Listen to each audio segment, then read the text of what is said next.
सरकार नहीं था, कांग्रेस गवर्नमेंट था। सुदेश महतो अभी नहीं रहे, पूर्णतः एक अगल बगल का सहयोगर इन पानी का लाभ बंगाल को भी मिलेगा, ये बात बोलते हुए पहली बार स्वर्णरेखा को पुनर्जीवित करने का काम सुदेश महतो ने किया है। ईचागढ़ से एनडीए प्रत्याशी हरिलाल महतो की चुनावी सभा में उमड़ा जन सैलाब। शामिल हुए आजसू सुप्रीमो सुदेश महतो एवं केंद्रीय रक्षा राज्य मंत्री संजय सेठ के साथ भाजपा आजसू के नेता। घोड़ा नेगी छाता मैदान में आयोजित जनसभा में हरिलाल ने सीएम हेमंत सोरेन को दी चुनौती, बताया मैं हूं हरिलाल।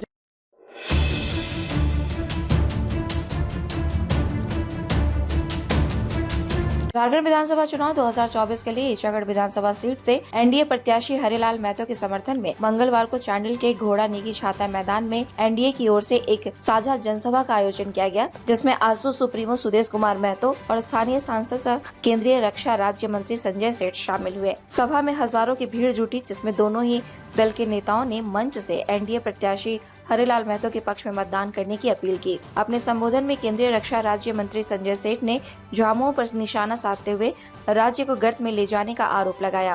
उन्होंने क्षेत्र के विकास के लिए ईचागढ़ की जनता से इंडिया गठबंधन के साझा प्रत्याशी हरिलाल महतो के पक्ष में मतदान करने की अपील की। वहीं एनडीए प्रत्याशी हरिलाल महतो ने पिछले 5 साल से क्षेत्र में किए जा रहे अपने जन सेवा और सीएम हेमंत सोरेन द्वारा अपमानित किए जाने के मुद्दे पर जनता से भावनात्मक अपील करते हुए अपने लिए वोट मांगा।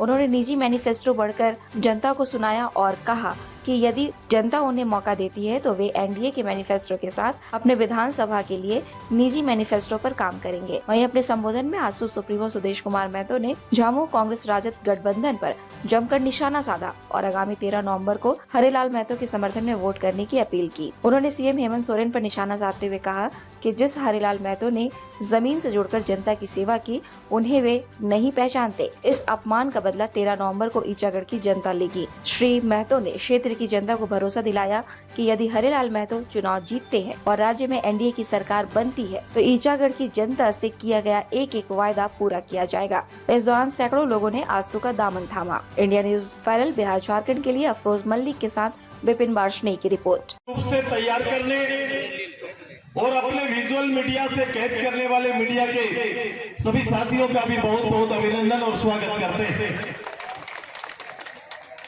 ये ऐतिहासिक क्षण में केवल आपसे आज 2-4 बात ही हम करेंगे। मुझे लगता है कि आज का समय ये पहला चुनाव नहीं होगा ईचागढ़ का, लेकिन पहला चुनाव और आज के चुनाव में ये फर्क है कि पहली बार ईचागढ़ नीमजी कुकड़ू और चांडिल के मतदाताओं को पहली बार अपना घर का बेटा मिलने वाला है। इस बात का खुशी है सभी। मैं किसी से भी बात कर रहा हूं, पॉलिटिकल कोई भी, आप मेरे पार्टी के हैं, समर्थक हैं तो आप बोलेंगे, लेकिन एक आम मतदाता के बीच में जाओ, वो कह रहे हैं कि पहली बार ईचागढ़ को भूमिपुत्र मिलने वाला है, इसकी तैयारी हम सब मिलकर कर रहे हैं। कोई कहीं आ सकता है, जा सकता है, बाध्यता नहीं है। कर्म प्रधान होता है, कर्म प्रधान होता है। अगर कर्म प्रधान के आधार पर कोई आते और जाते कोई फर्क नहीं पड़ता है। लेकिन झारखंड मुक्ति मोर्चा का जो राजनीतिक चरित्र है वो कर्म आधारित है नहीं, न कर्म आधारित न धर्म आधारित, दोनों का आधारित नहीं। ये दोनों पर विश्वास नहीं करते हैं। ये झारखंड मुक्ति मोर्चा मैंने भी पूछा कितना बार इधर आए और 2019 में क्या बोलकर आए थे। भाई हिसाब तो होगा कि नहीं होगा, हिसाब होना चाहिए कि नहीं होना चाहिए। भाई चांडिल और इस ईचागढ़ विधानसभा के लिए जितना बात किया, एक भी बात पूरा किया गया, एक भी बात पूरा किया गया। पूरे राज्य के लिए कांग्रेस और झारखंड मुक्ति मोर्चा ने जो बात किया, एक भी बात पूरा किया गया। मैं तो अपने इंटरव्यू में कहा था कि इस लोकतंत्र को अगर मजबूत करना है, ये मेरा राय है और मेरे राय से शायद सब कोई बाद में सहमत होंगे, कि अगर लोकतंत्र को मजबूत करना है, नेताओं को जवाबदेह बनाना है, पार्टियों को जवाबदेह बनाना है, तो उससे भी अपने घोषणा पत्र को चुनाव आयोग के सामने एफिडेविट करके देना पड़ेगा कि ये काम को हम पूरा करेंगे, ये एफिडेविट देना पड़ेगा। ये होना चाहिए। लोकतंत्र को मजबूती मुंह से नहीं बनेगा, कानून से बनेगा। कोई भी मंच में आएगा, कोई बात करेगा और आगे बढ़ जाएगा। लोग लुभावन साधारण परिवार, 2 जून की रोटी के लिए तरसने वाला परिवार, लोग लुभावन राजनेताओं की बातों पर आ जाते हैं। भाई 2019 बोलो, ये डैम सबसे बड़ा हमारे इस एरिया में, मैंने कहा था ये डैम वरदान की अभिशाप, मैं कहा था। और मैं ये पहला इस विषय को छूने वाला, ये डैम से हमारा निर्मलता से शुरू हुआ, तब से इस डैम से और डैम के यहां आने का, उसके निर्माण के समय से लोगों का इस जमीन लूटने का एक भय बना हुआ था।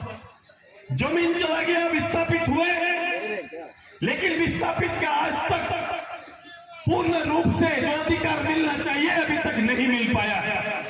2019 में पहली बार जब ये आए तो कहे थे कि बहुत सारी बात, बहुत सारी चर्चाएं करके गए। मैं आया एक मंत्री के रूप में, मैं आते सरकार नहीं था, कांग्रेस गवर्नमेंट था। सुदेश महतो अभी नहीं रहे, पन्नदा एक अगल बगल का सहयोगी पानी का लाभ बंगाल को भी मिलेगा, ये बात बोलते हुए पहली बार सोनरेखा को पुनर्जीवित करने का काम सुदेश महतो ने किया है। 10,000 करोड़ का लगभग एक 90-10 स्कीम में लेके आया। आज का दिन हम पता करते हैं कि सोनरेखा का हाल क्या है, तो बोलता है दादा ये उल्टा हो गया। 90% भारत सरकार से फंड लेके आने का बात अब उल्टा हो गया कि 80% राज्य सरकार और 20% भारत सरकार का रेशियो बन गया, चूंकि समय पर यह काम पूरा करके लोगों ने नहीं दिया।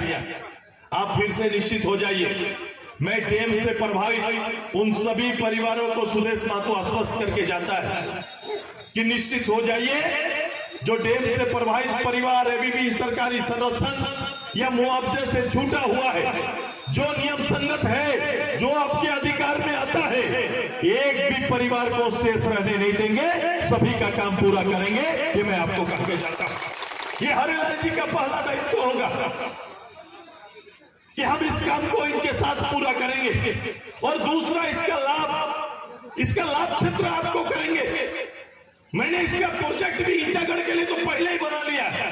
जो ईचागढ़, इसका पानी ईचागढ़, इसका पानी सोनाहातू, इसका पानी तमाड़ रिसाइकिल हो सकता है।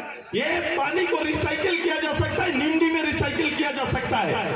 अब चीजें बदल गई, भू अर्जन की आवश्यकता नहीं है। पाइपलाइन से हम डैम के पानी को ऊपर ले जाएंगे और फिर नीचे लेके आएंगे। ये तैयारी हमारा है, मैं करूंगा।